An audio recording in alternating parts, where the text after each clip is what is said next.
Kinwestiyon ni dating Senator Antonio Trillanes kung bakit walang impormasyon si Interior Secretary John Vic Remulla sa arrest warrant po laban kay Senator Ronald Bato de la Rosa.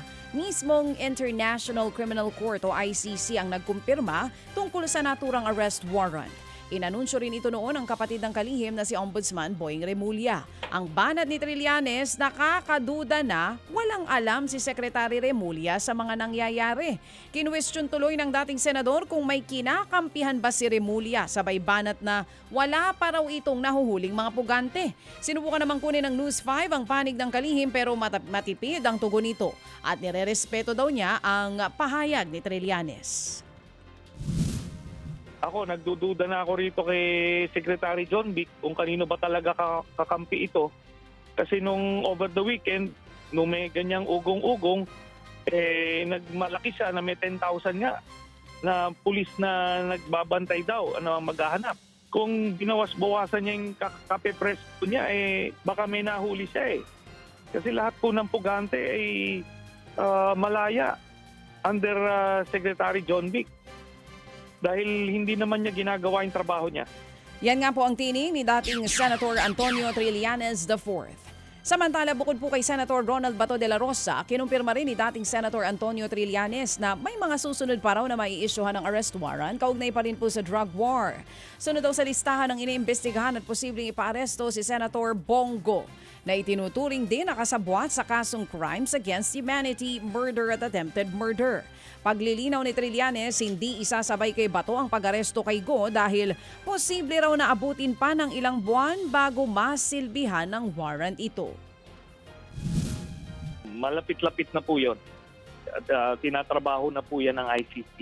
Kasi hindi naman po tumitigil ang investigasyon ng ICC . Yan po muli ang tinig ni Senator Antonio Trillanes o ng dating senador na si Antonio Trillanes IV.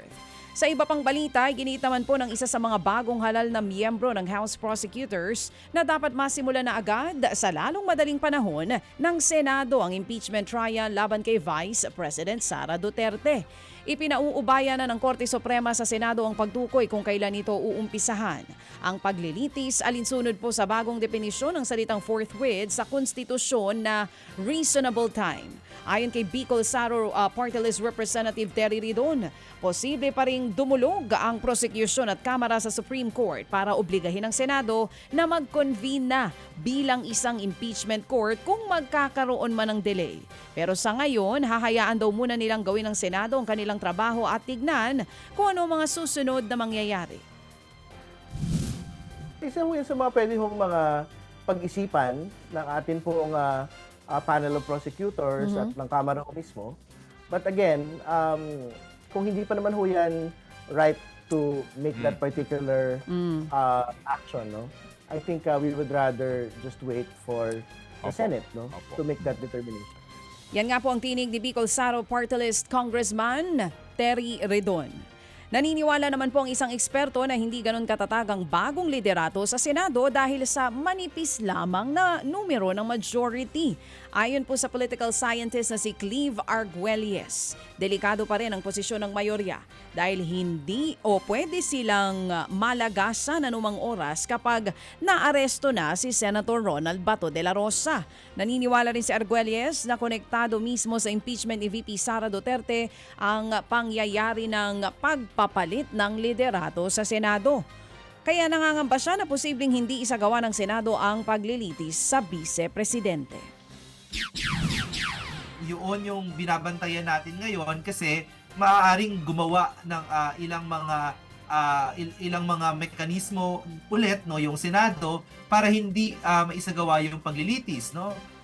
Halimbawa na lang doon sa nakaraang impeachment trial dapat, no, ibinalik ito sa House, no, ibinalik sa Kamara o kaya naman ay dumulog sa Korte Suprema, no, para ma-delay o talagang hindi magawa yung impeachment trial. Madidisappoint yung ating maraming kababayan. Sana, no, galangin ng Senado yung panibagong liderato man, no, galangin nila yung saligang batas na kailangan magsagawa ng isang paglilitis. Yan nga po ang tinig ni Ginoong Cleve Arguelles, isang political scientist.